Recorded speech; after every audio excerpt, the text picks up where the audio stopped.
Hello and welcome back to the channel. Today we are diving into a topic that is deeply personal, profoundly quiet, and hidden inside almost every single one of us. Have you ever wondered, why is it that in a world filled with billions of people, thousands of digital friends, and endless ways to stay in touch, we still feel completely and utterly alone?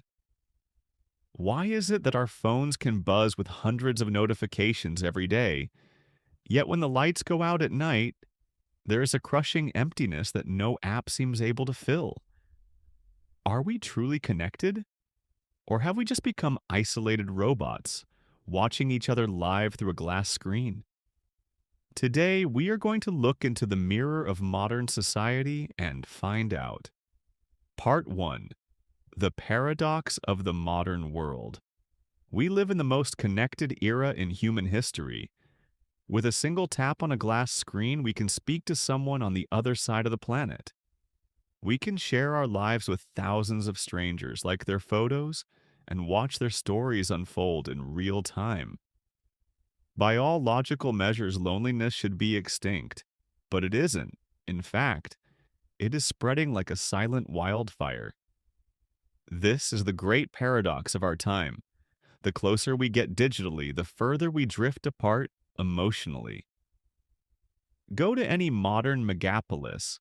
Look at the crowded subways, the packed coffee shops, and the towering apartment buildings. Hundreds of people physically pressed against each other, yet entirely isolated. Each person is locked inside their own digital fortress, staring down at a glowing screen, hiding from the world right in front of them. Psychologists call this the hyperconnection trap. We have confused contact with connection. We have traded deep, vulnerable human relationships for superficial digital interactions. We are drowning in data, but starving for intimacy. Part 2. The Anatomy of Digital Isolation. To understand how we got here, we have to look at what social media actually does to our brains. Platforms are designed to give us a false sense of community. When you receive a like or a comment, your brain releases a tiny hit of dopamine. It feels good. It feels like validation, but it is an illusion. Digital connection is cheap. It requires no effort, no eye contact, and no real presence.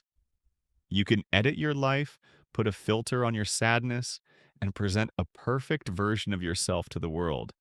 But when you close the app, the filter disappears, and you are left alone in the quiet of your room with the crushing weight of reality. We no longer know how to be alone with our thoughts. Every time boredom or silence creeps in, we immediately reach for our phones to escape it.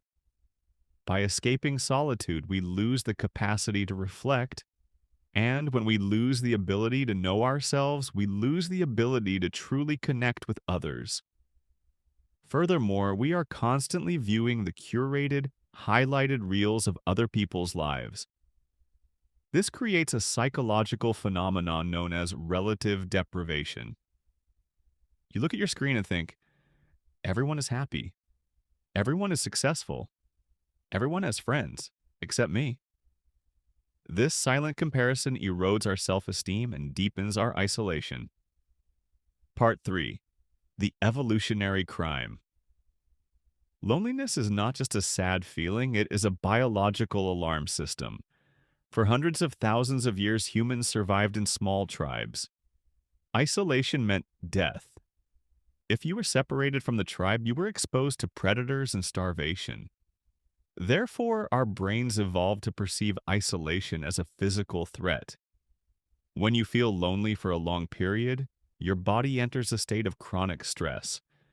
Your cortisol levels spike, your blood pressure rises, and your immune system weakens.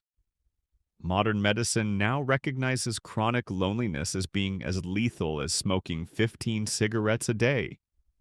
We are committing an evolutionary crime against ourselves. We are forcing a tribal creature, the human being, To live in concrete jungles, separated by walls, communicating through cold glass and wondering why we feel an emptiness in our chests. The human soul cannot be nourished by algorithms. It requires the warmth of a real voice, the unspoken understanding of a shared glance, and the safety of physical presence. Part 4. The Solution: Reclaiming the Tribe. So, how do we escape this modern matrix? How do we cure the epidemic of loneliness? The solution does not require us to destroy our technology, but it does require us to reclaim our humanity.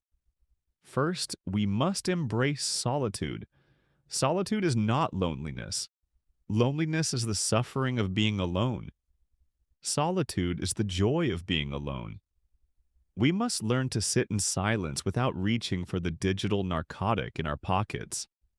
When you become comfortable with yourself, you stop using other people merely as a distraction from your own emptiness. Second, we must practice aggressive vulnerability. Digital life has made us terrified of rejection. We wear masks. But real connection only happens when the masks come off. Call that friend you haven't spoken to in months. Don't text them. Call them. Ask someone how they are doing and actually listen to the answer. Tell someone you trust about your struggles. Vulnerability is the only bridge over the chasm of isolation. Third, build a physical tribe. Seek out communities that require your physical presence. Join a book club, a sports team, a volunteering group, or a local class. Force yourself into spaces where eye contact is mandatory and small talk can accidentally turn into a lifelong friendship. Finally, create digital-free sanctuaries. Designate areas and times in your life where the digital world cannot enter. No phones at the dinner table. No scrolling for the first hour after you wake up. Look up at the sky, look at the people walking past you, and realize that life is happening here, not inside the screen. The matrix of the modern world wants you to believe that you are connected just because you are online. Do not fall for the lie. Disconnect to reconnect. Put down the phone, step outside, breathe the air, and look into the eyes of another human being.